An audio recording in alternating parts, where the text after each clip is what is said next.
Sir కొడంగల్ని lookout కేసులో నోటీసులు ఇవ్వడం జరిగింది. అరెస్ట్ అయ్యే అవకాశం ఉందంటారా?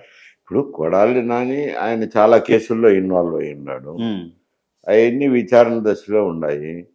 విచారణ దశలో ఉన్నప్పుడు ఆయన ఏమైనా విదేశాలకు పారిపోతాడేమో అని లుకౌట్ నోటీస్ ఇచ్చినారు. అంటే ఆయనకేం పాస్పోర్ట్ లేదు, మరి ఆంధ్రాలో అయితే పాస్పోర్ట్ లేదు, ఏమన్నా తెలంగాణలో ఇంకా వేరే చోట తీసుకునే దానికి పెద్ద అవకాశాలు లేవు.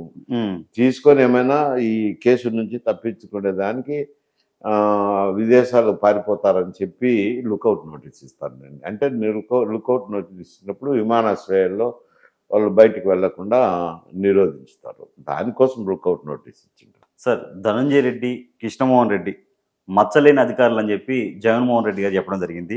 వాళ్ళ పిల్లలకి ఈ మధ్యలో పెళ్లిళ్ళు చేయాలనుకుంటున్నారు కానీ అరెస్ట్ చేశారని చెప్పి మాట్లాడడం జరిగింది. ఎలా దొరుకుతుంది? ఇప్పుడు వాళ్ళు దగ్గరగా ఉన్నారు, సలహాలు సంప్రదింపులు ఇస్తున్నారు. ఈయన ఎక్కడెక్కడ ఉపయోగించుకున్నారు, ఆయన సర్టిఫికేట్ కాదు కదా, అవి విచారణలో ఉంది. సిఐడి మద్యం కేసులో విచారణ చేస్తున్నారు. సిఐడి దర్యాప్తులో పేర్లు వచ్చిన వాళ్ళందరినీ అరెస్ట్ చేసినారు. అరెస్ట్ చేసినారంటే అది కేసు ఉన్నట్టు కాదు, బెయిల్ మీద రావచ్చు, పెట్టుకునే అవకాశాలు ఉన్నాయి. అవి ఇంకా పూర్తి ఫైనలైజ్ చేసి ఛార్జ్ షీట్ వేసినప్పుడు కరెక్ట్గా చెప్పచ్చు. సార్ కడపలో మహానాడు 27, 28, 29 మహానాడు జరగబోతుంది. ఎలా ఉండొచ్చు సార్? ఇప్పుడు ఎందుకంటే కడపలో సీట్లన్నీ మెజారిటీ తెలుగుదేశంకే వచ్చినాయి కాబట్టి ఇతర జిల్లాల నుంచి కూడా మామూలుగా మహానాడు కార్యకర్తలు వచ్చారు. ఎందుకంటే నేను చూసినాను ప్రతి జిల్లా నుంచి కార్యకర్తలు, శాసనసభ్యులు, జిల్లా నాయకులు, తాలూకా నాయకులు చాలామంది వస్తారు. ఎక్కడ పెట్టినా సక్సెస్ అవుతుంది, దానికి ఏముంది, మహానాడు సక్సెస్ అవుతుంది, దానికి ఇబ్బందులు ఏముండవు. సార్ లోకేష్ గారు పనితీరు ఎలా ఉంది మంత్రిగా? అంటే ఆయన మంత్రిగా పనితీరు, ఆయన మంత్రికి బాధ్యతలే కదా. కాకపోతే ఇప్పుడు ఆయన ఎక్కువ భాగం ప్రభుత్వంలో జోక్యం చేసుకుంటున్నారు అనేది ఒక అభియోగము. తండ్రి గారు కూడా కొంచెం ఫ్రీడమ్ ఇచ్చినారు అన్ని డిపార్ట్మెంట్లోనూ జోక్యం చేసుకుంటున్నారు అనేది ఒక అభియోగము. తండ్రి కూడా ఫ్రీడమ్ ఇచ్చినారని అంటున్నారు.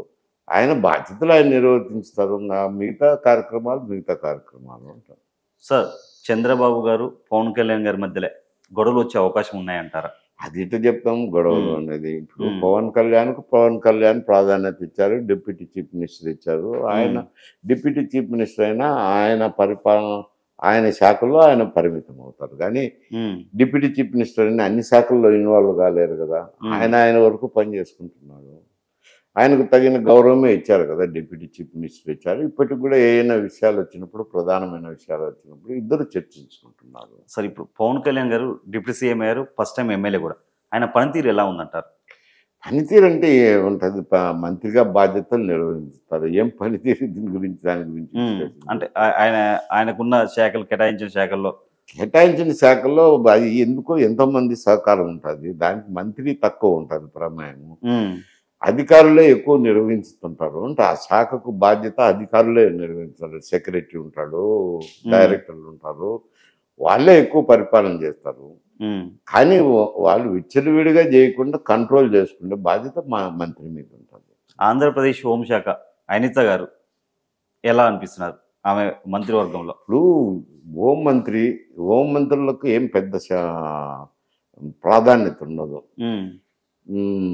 ఎందుకంటే ఎస్ఐలను ఎస్పీ చేసుకుంటాడు, ఇన్స్పెక్టర్లను డిఐజీ చేస్తారు, ఐపీఎస్ ఆఫీసర్లను జిఏడి చేస్తారు. జిఏడి అంటే కనుక ముఖ్యమంత్రి చేతుల్లో ఉంటారు.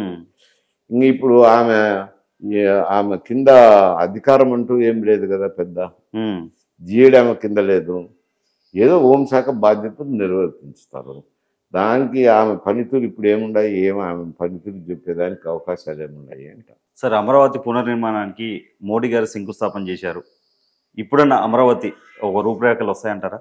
అంటే అవి రాష్ట్రం ఖర్చు పెట్టుకోవాల్సిందే కదా, పైనుంచి ఏమొస్తాయి. అమరావతిలో ఆయన పునఃప్రారంభించినా ఏం కోట్లు ఏం డబ్బు గుమ్మరించలేరు కదా, ఏ ఊరు గుమ్మరించలేరు. ఎందుకంటే ఈ పద్ధతి ప్రకారం కేంద్రం నిధులు వస్తాయి, కానీ పద్ధతి లేకుండా ఎటు బుద్ధి పుడితే ఒక స్కీములు అయితే ఇవ్వచ్చు. ఇప్పుడు ఎంఎన్ఆర్జిపి ఉంది, అది ఒక స్కీమ్ కేంద్ర ప్రభుత్వం, దాని కింద కొంచెం ఎక్కువ ఇవ్వచ్చు. కానీ గైడ్ లైన్స్ని బట్టి కేటాయించాల్సిందే ఫైనాన్సెస్. ఎందుకంటే కేంద్రానికి వచ్చేది income tax, customs duty, central GST వస్తుంది, రాష్ట్రానికి స్టేట్ జిఎస్టీ వస్తుంది. వాళ్ళు కూడా వచ్చిన జిఎస్టీలో ఇంతకుముందు 39% ఇస్తున్నారు, ఇప్పుడు 42% ఇస్తున్నారు. ఈ 42% కూడా మోడిఫైడ్ గాడ్గిల్ ఫార్ములా అని ఆ ఫార్ములా ప్రకారం ఇస్తారు. పాపులేషన్కు 60 పాయింట్లు ఉన్నాయి. అందువల్ల పాపులేషన్ ఎక్కువ పాయింట్లు ఉన్నాయి కాబట్టి పాపులేషన్ బట్టి కూడా నిధులు ఎక్కువ వస్తుంటాయి. అదే కదా ఇప్పుడు సౌత్ ఇండియాకు నార్త్ ఇండియాకు తగరారు. కుటుంబ నియంత్రణ మేము ఎక్కువగా పాటించినాం కాబట్టి మా పాపులేషన్ తగ్గింది, అక్కడ కుటుంబ నియంత్రణ సరిగా అమలు చేయలేదు కాబట్టి పాపులేషన్ ఎక్కువ ఉంది కాబట్టి నిధులన్నీ నార్త్ ఇండియాకి పోతున్నాయి అని ఇక్కడ దక్షిణాది ముఖ్యమంత్రులు అందరూ విమర్శించినారు. ఇది సమస్య వేరు. ఇప్పుడు ఏమవుతుంది, వీళ్ళు కూడా కరోనాని స్టాలిన్ కానీ వీళ్ళు కూడా మీరు పిల్లలు పుట్టించండి, జనాభా పెంచండి అంటారు. జనాభా పెంచండి అంటే సాకేదేవులు. ఇప్పుడు చాలామంది ఎట్టున్నారు అంటే కుటుంబాల్లో 2 జార్లే అంటున్నారు. ఇంకా ఇప్పుడైతే లేటెస్ట్ అయితే అఫ్లేట్ అయితే ఒకరైతే బెటరు, పిల్లలను బాగా చదివించుకోవచ్చు, మంచి విద్యావంతులు చేయొచ్చు, ఏదన్నా వాళ్ళ భవిష్యత్తు తీర్చిదిద్దుతుందని ఒకరికే పరిమితమైన వాళ్ళు ఎక్కువ మంది ఉన్నారు. ఇంకా 2 కూడా లేకుండా ఒకరికే పరిమితమైంది అంటే వాళ్ళు కుటుంబం గురించి ఆలోచన చేస్తారు కానీ ప్రభుత్వానికి ఆదాయం వస్తుందా అనేది ఆలోచన చేయరు కదా. ఆ వచ్చే ఆదాయం ప్రభుత్వానికి వస్తుంది కానీ పాపులేషన్ పెంచి ప్రభుత్వానికి ఆదాయం కావాలంటే ఎవరు పెంచుతారు? సార్, ఏపీ లిక్కర్ కేసులో ఐఏఎస్లు ఐపీఎస్లు అరెస్ట్ అయ్యారు. అసలు వీళ్ళకి ఏం సంబంధం సార్ దాంతో? అంటే ఐఏఎస్లు ఐపీఎస్లు అంటే వాళ్ళు కేసుకు సంబంధించి ఈ డిస్ట్రిక్ట్తో మాట్లాడడం ఇవన్నీ ఉంటాయి కదా వ్యవహారాలు. ముఖ్యంగా ఉన్నారు, జగన్మోహన్ రెడ్డికి దగ్గరగా ఉన్నారు, బాధ్యతలు అప్పచెప్పచ్చు. మీకే నేను ఉండదు, నాకు దగ్గర అనుకున్నప్పుడు అది మాట్లాడలే ఇది మాట్లాడలే అని చెప్పచ్చు.